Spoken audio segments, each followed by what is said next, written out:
Hello, everyone. David here, and want to wish everyone a happy New Year. I know that seems a little bit odd to say so late in January, but actually, Lunar New Year lasts until February 5th. So we're still good. So I hope everyone's had a good start of the year.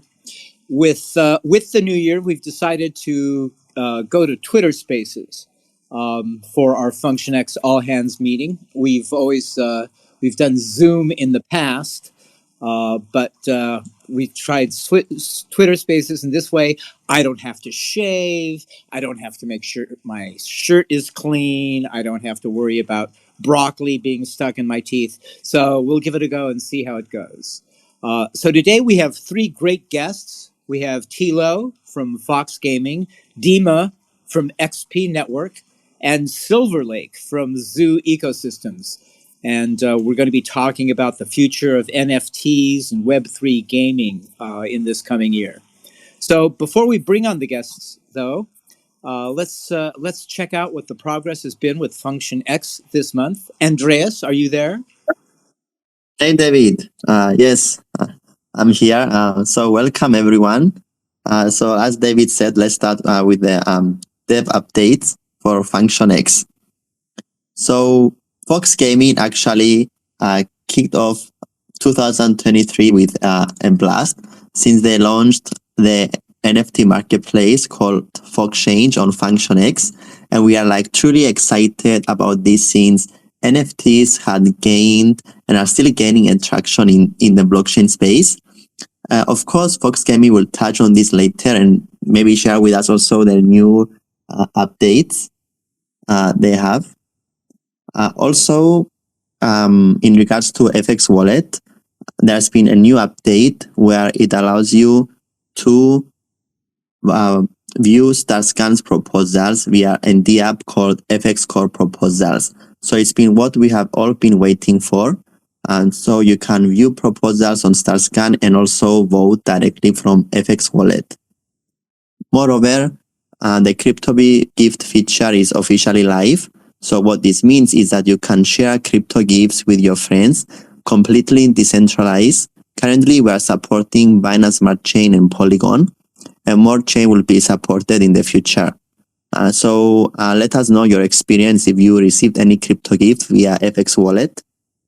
And also, it's worth mentioning that at the end of the Twitter Spaces, we will gonna share a crypto gift. So stay tuned for this one. And also, last from me is the design of PX card has been revealed, which is a decentralized wallet card. And you can follow PXCard_official on Twitter, and you can find more information about the PX card and what we'll be sharing next. Thank you. So I would like now to pass the ball to Indra to share more updates on his end. Hi, Indra. Hi, Andres. Hi guys, can you hear me? Hello? Hello. Yes, I can hear you.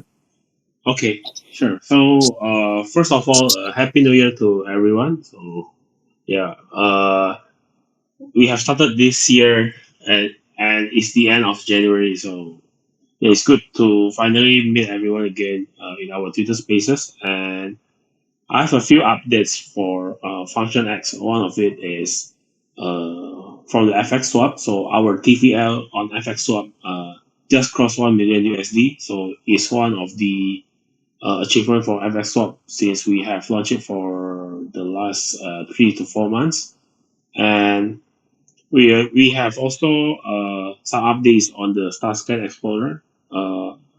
One of it is we just supported the Kepler wallet, the major wallet in Cosmos ecosystem. So for more details, we will publish the hash out tomorrow to explain what's the benefit by integrate FunctionX to Kepler and the future. So yes, stay tuned for the hash out. And also for StarsCan, the version 2.1.6 is live already. So we have a new feature such as the now the FX core address details, added delegations, unbondings, and redelegation info, and you also can query native assets and ERC20 transaction for FX core address. And also, currently the validator page display the J logo. So for more details, you guys can follow the Twitter starscan _IO for the new updates and details. Yeah. So back to David. Great. Thanks to both of you for giving us an update. It's been a busy month indeed, and I do encourage everyone to look for our hash out tomorrow, which gives a really clear explanation of the Kepler wallet and how we can use it. So now I'd like to turn to our guests. As I said, we have Tilo from Fox Marketplace. We have Silver Lake. I always think of Silver Lake, Los Angeles, but Silver Lake from ZooEcosystems and Dima from XP.NETWORK. And so why don't we go one by one? And Tilo, why don't you give us a little bit, a short explanation about the project and what your plans are for 2023. Yes, hey, thank you for having me again. First of all, we have our marketplace launch in January, and our Eno sale for the Genesis collection will be on Friday this week. So we will release a new batch of NFTs with utility for our marketplace and our products. If you own one of the NFTs from the Genesis collection, you will have 0 fees for lifetime on our marketplace, and the sale will on our own Eno platform. Also, we released this week on Monday, on Sunday to Monday night, an update for our marketplace. It's the second big one this month. The marketplace has now price history, offers listing, everything what you need to track your NFTs and the value. And also, what coming up next is that we integrate more chains. We are in talks with also one chain. They reached out to us, and I think this will be the next EVM chain where you're able to bridge the NFTs to our marketplace on the FX ecosystem. Thanks, Tilo. It's been really exciting to see the project really from its concept through to the expression, the manifestation. It's been very, very exciting. Thank you. Silver Lake, are you here? I hope you can give us a brief explanation about ZooEcosystems and what your plans are for 2023. Hello guys, how are you today? Can you hear me? Yes, welcome. Okay, thank you for having us here. So as you say, I'm Silver Lake, so I'm part of the team of the ZooEcosystem.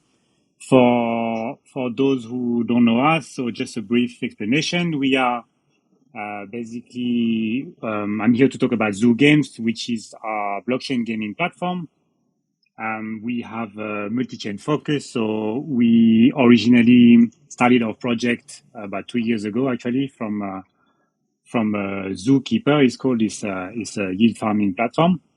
And Fox Gaming was mentioning one chain, so that's where we started everything. But as I say, our core feature is Zoo Games. So what is Zoo Games? As a blockchain gaming platform, we're trying to bring a multi-chain focus. We're trying to have as many players as possible. So we're talking about Web2 players, Web3 players from all the chains. All EVM chains are compatible. So it means if you are users from Ethereum or for Avalanche or from Functionless, you can just connect your wallet to zoo.games, and then you can create your ID, and then you will have all your, your profile, your NFTs, everything will be together. Okay. So you don't need to have any extra step of cross-chain NFTs, like moving everything around. Everything is all together on the same platform. Okay. So what we're trying to do is to bring fun games to the platform. We are already started to create our own games. One of them is called Zoo Races. It's a battle card game. fun game, yeah. And can you hear me, guys? Yeah. Yeah, we hear you. Yeah, sorry. Yeah, so I was talking about the races. So this is our main game focus at the moment. And then we want to bring more games to the platform. So we are in talks also with some external developers and studio to bring games to the platform, and then to bring more and more players along the way. So that's the goal of the platform, of the protocol for us. Sounds like fun and very straightforward. I have to apologize. I've got a new dog who's a little bit chatty. That's okay. So Dima, I hope you're here. I see you. Why don't you tell us a little bit about the XP network and what you have going? Yeah, hi. Thank you guys for having us here. I'm Dima Brook, CTO at XP.NETWORK. Our main product at the moment is the multi-chain exclusively NFT and SFT bridge, which connects over 20 Ethereum-like chains and around 8 non-EVM chains, and we keep adding more and more. We support more than 10 token standards, including, of course, ERC 721, 1155, but we also support token standards of tokens from other protocols such as ESDT, SAA3, SA18, FA2, and so on. And our bridge works like an adapter when we transferred assets from one protocol to another. So we support non-fungible tokens, semi-fungible token bridging. Semi-fungible is like non-fungible, but with an amount. It's available in 1155-like contracts. I'm saying like because there are other standards and they partially reproduce the logic of those contracts, but they're not exactly that standard. For many other bridges, transferring NFT is like a side project, and they're mainly concentrated on fungible token bridging, while for us, it's the core business. Therefore, we offer more features and more possibilities while transferring those assets, such as partial or complete logic transfer, and most importantly, royalties. Moreover, we can even set royalties for the team on the foreign chains while it wasn't there on the chain of origin, because they either forgot or didn't know how to do it. So everything is possible with our bridge, and we keep adding more and more to the tool belt of working with NFTs. That's basically, in a nutshell, about our project. Sounds very innovative, very exciting. And we have a surprise additional guest speaker, and he's from Aptos blockchain, the manager at Everstake. And who are you? Where are you? Sorry, Alex. Why don't you tell us a little bit about your project and what you have planned? Alex is requesting. Can someone let Alex speak? Yeah, And Alex, now you have to turn off your mute. I work for Everstake, but I'm blockchain manager at Aptos. Thank you for introducing me. I'm here actually to learn more about space because I'm mostly in Aptos network on the news about Aptos, NFTs about now Aptos. Indra, hi, by the way, thank you for inviting me to speak. Yeah, Hi. I'll be happy. Alex. Great. Well, it's great to have you join Thank us. So, I mean, NFTs have become a really hot topic, and we're now seeing a lot of Web2 companies are getting into this space. So last week I was kind of surprised to see that Porsche was trying to launch their NFT, and I'd be really curious to hear what insiders view, this growth and this addition and this kind of commercialization, if you will, of NFTs and where you think it's going. Tilo, what's your view? I like that more Web2 companies coming to the NFTs and use their utility. I think there's a lot of potential for user experience and customer relationship for beneficial programs. Yeah, I like it. I want to see more from them. Great. Silver Lake, what do you think? Well, I would say finally. It's coming slowly, but I think more and more will join. I mean, you mentioned Porsche. I think we've also seen the Amazon news And, it's always good for adoption to see see big companies, giants, to join the space, and then I don't know if they discover now, but then to take the step to NFT adoption, and then it's good for all of us. The more they use, the more people will join, and then the more it will benefit Web3 people. Right. I think that's really the main point, as it is with all things crypto, that, when you see this kind of broader acceptance and see it, being adopted by, kind of big name companies and things, I think it's good for the whole ecosystem. Dima, what do you think? Well, yeah, sure.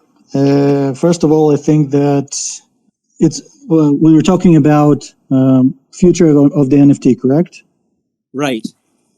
Right. So I think regardless of the falls that we saw sometimes in the past, NFTs have an amazing future, because right now people are not really using those the way they should be used.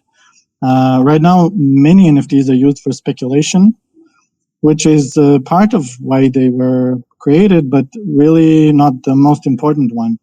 Basically, NFTs are instant ownership, rights, protection, or creation, and this is how it should be used. Besides, you might have noticed that Facebook has rebranded to Meta recently, and it happened for a reason. It's like my cousin works in Facebook, so I know a little bit more maybe than some other people do.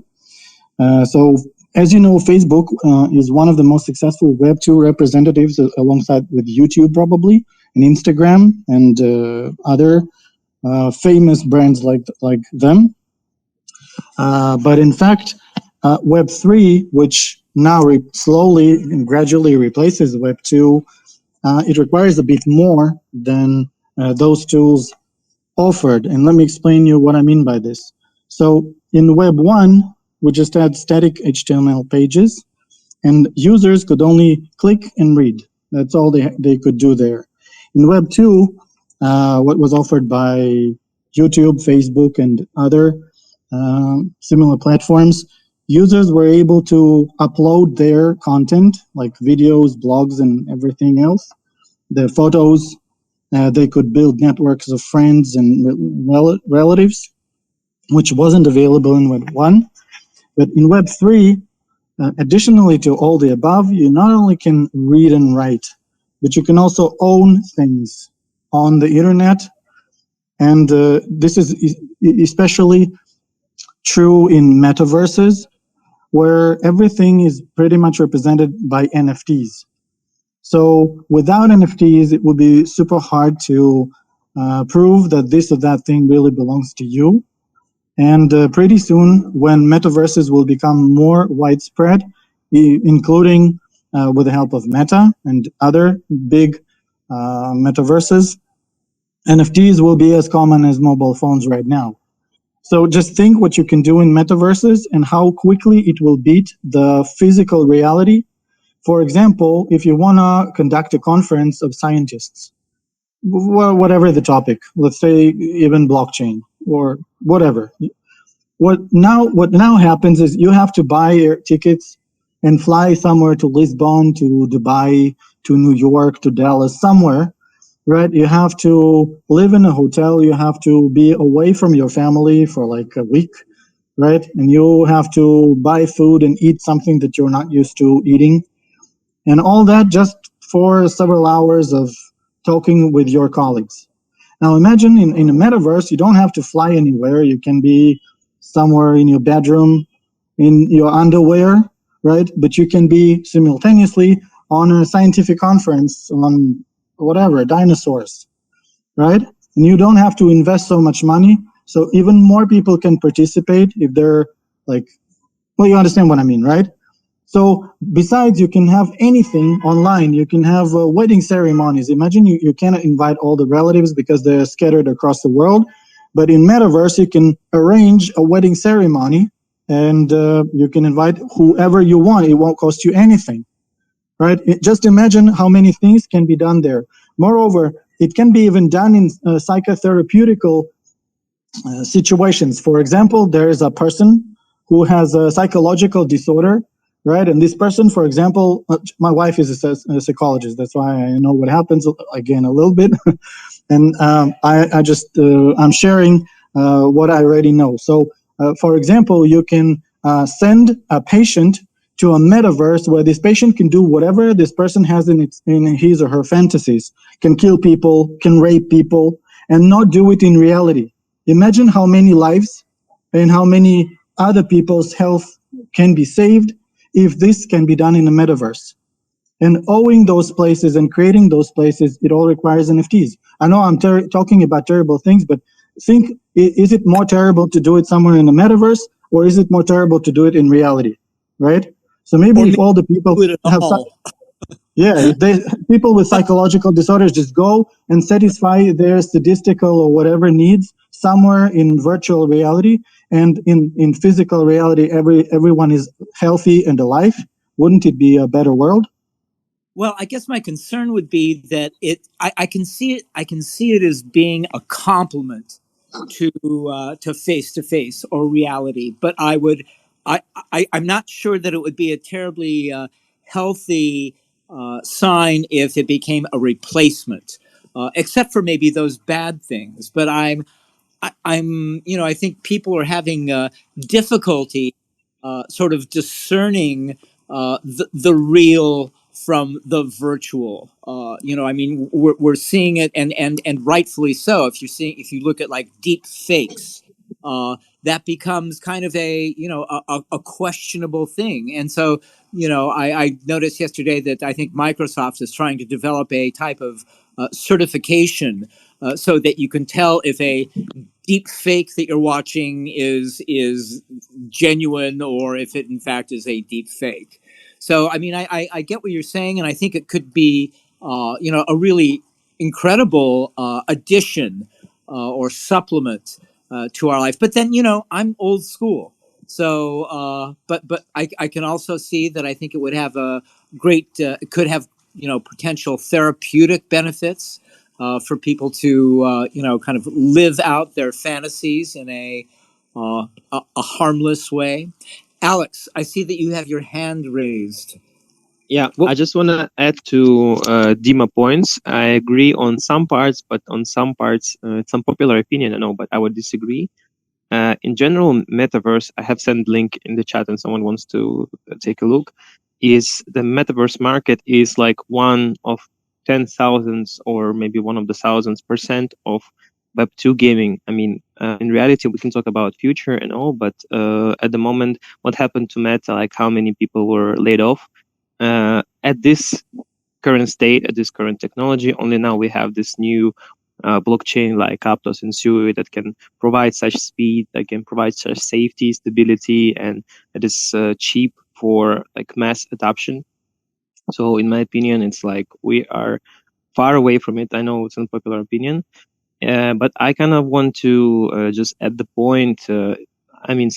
People here, they know about Jack Dorsey, one of the founders of Twitter, of Web5, which is basically Web2 and Web3 applications built on the blockchain. So basically, we don't have to change nothing because Web2 is doing just fine. I mean, take a look at the Roblox. They have like millions transactions a day, millions users per day versus like hundreds in Meta. So I don't think like there is something that we can change, or there's something that we already hear in terms of the metaverses. But what I personally think in the future, it will be like Web2 applications that already exist, Web3 applications that already exist are moving to blockchain or already built on the blockchain. Thank you. No, I think that's a very valid point, and kind of more incremental. I think in our development, though it's hard to say what speed people will go at. In terms of the development and how attractive it'll be, and how widespread it will be. So, Indra, did you want to ask something of our speakers? Hi. Yeah, I think We can go with the gaming perspective of gaming. So we have seen the 2021 as a big year for Web3 gaming, as we see the XP Infinities, and also last year we have seen the Stephen on Solana, so where you can work to earn.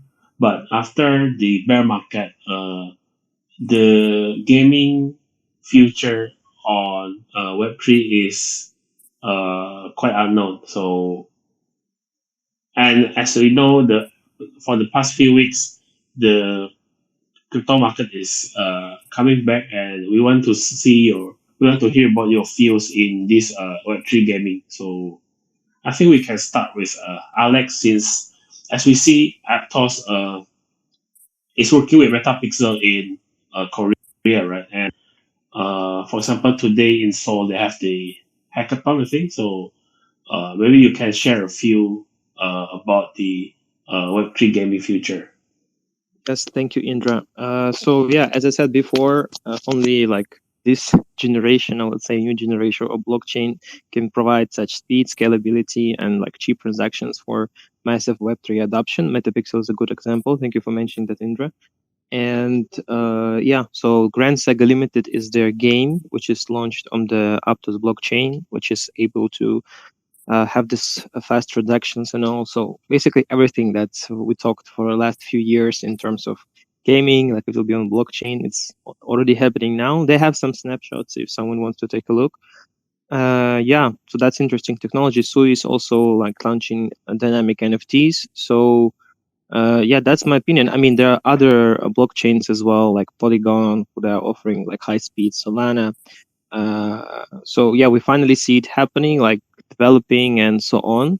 So there are some things, of course, to be careful, because it's easy to say like this is Web3 gaming, like for any game, like what happened to CryptoZoo. Someone remembers this thing. So, but yeah, it's finally happening. Yeah. So if you want to follow, you can follow Metapixel or Aptos if you want to learn about it. And actually, February 1st and 3rd, they have a hackathon in Seoul. So they'll be meeting with Metapixel as well and other developers to build on Web3 gaming. Okay, thank you, Alex. Yeah, talking about CryptoZoo, then after this we can go to a ZooEcosystem. So yeah, Zoo Games, maybe you can share a bit about the crypto gaming future. Yeah, so actually I haven't seen any game on CryptoZoo yet. Just for the point, yeah, we I mean we have the similar ticker, similar name, so we follow what they did a bit closely. But we what we've been building for the past 2 years for now is live, is working. We have a farming the app. We have our NFT marketplace, also called OpenZoo. So everything is working fine. And then, as I mentioned, our main feature is a Zoo game, which is also live and then working. So we're still on phase 1. And I heard some of the guys, so we were talking earlier about the future of NFT. So we think that NFTs and gaming, they will be linked together in the future somehow. When we make our games or when we discuss with Web2 developers about like play to earn models, we also give a lot of options through our protocols, and then obviously one of the options of the play to earn model is going through NFTs and and transactions and then trading and the royalties, all this kind of stuff. And then we really think that adoption will come, is still growing. We're just at the beginning of the things. That's our point of view. And then we think that more and more Web2 players, more and more Web2 gamers will join the Web3. It doesn't mean that you have to stop playing regular games, but you can find a way to play fun games and earn at the same time.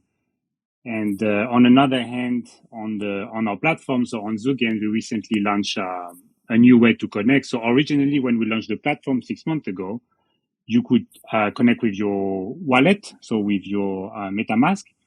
And now we listened to some of the, some of the conversation we have with regular game developers, and then they were mentioning their communities and then how to access the Web3 sometimes seems complicated. So one of the main strengths of our platform is to make everything like as easy as possible for everybody. And recently we just launched a new way to connect, so you can connect through emails, mobile phone, socials. There is a lot of way that Web2 gamers can join the platform and then can start playing our games, even with the play to earn model, which they wouldn't have to go through all these steps, of creating a wallet and all this kind of thing that sometimes makes it complicated for them.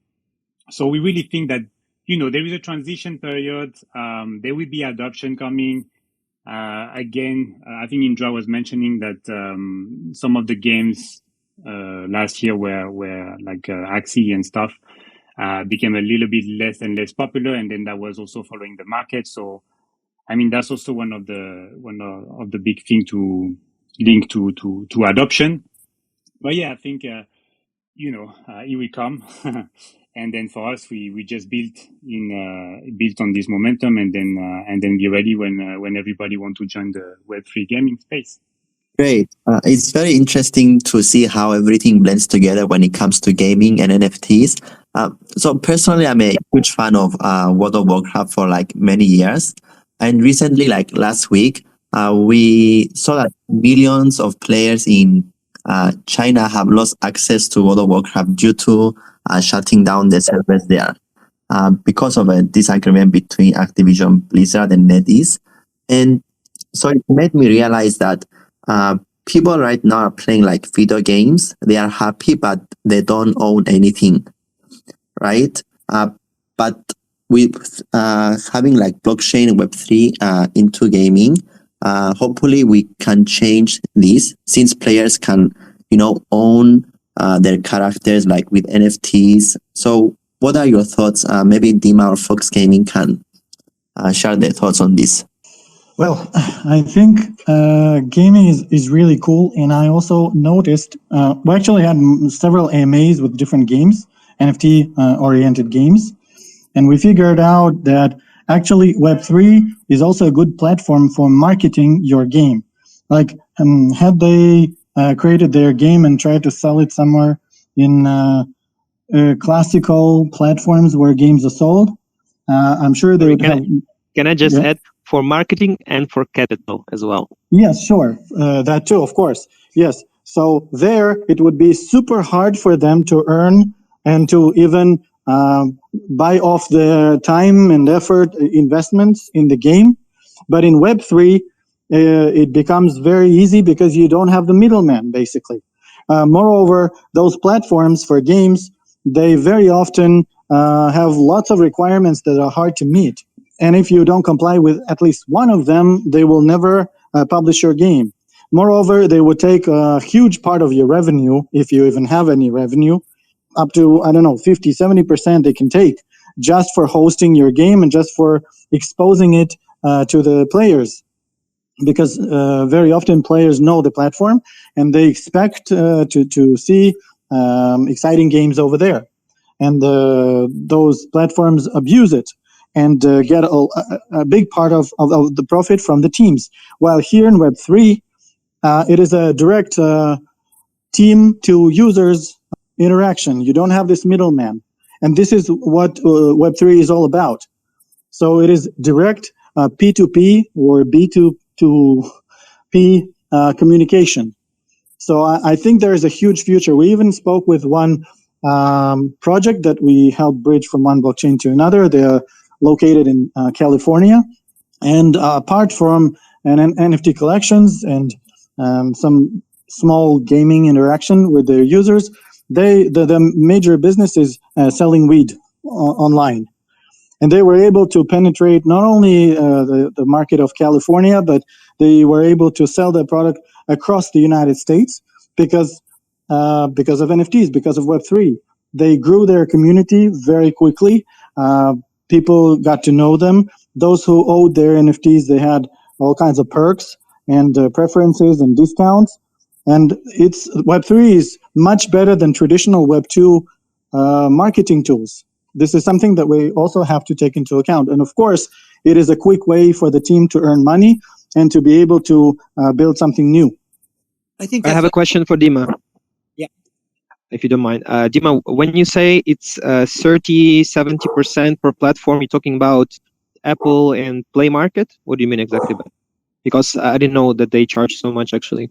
Yeah, those, and there are other platforms. I'm not only talking about Apple or something. There are, I don't remember exactly the game because I haven't been playing for like years because I don't have time, unfortunately. But there are platforms like Firaxis Games, I Like think. Steam? Steam? Yeah, like Steam, for example. Yes, they take a big part of your profit. I cannot tell you now exactly how much they take because I haven't been tracking it for a while, but they do take a lot.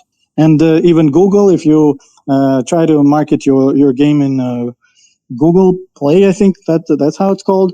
They also charge a huge amount from you, so you don't get a lot.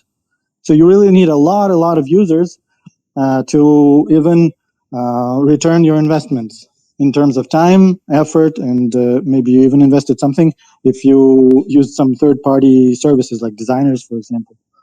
So yes, Web3 is much more democratic in this sense. So you don't, first of all, nobody regulates what you're doing. Nobody says, your game has to be this and that.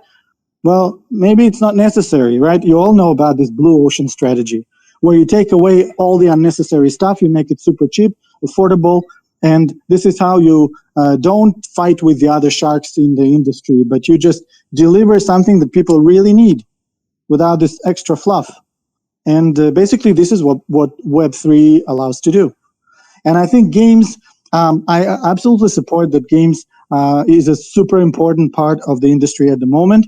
But usually, this is just the beginning of the industry. So gaming like pushes forward everything, including the technology. Let's take computers, for example. How computer games developed our software, our hardware. Look at all the GPUs, all the computers for gaming that were created. We probably wouldn't have it all had we not had all those games like RPGs. So thanks to those, we have these GPUs that can be used even for mining, for example. They were used for mining before. How is it called? Asset. Okay, there's another tool that allows very quick hashing, faster than GPU, but GPUs were used for a while. So gaming is just the beginning of the industry.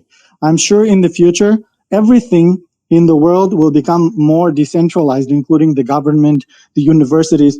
You see, even in the democratic countries like America, like Israel, like Britain, there's a lot of corruption. There's a lot of there are many situations where people can put their interest above the interest of the society or the other people.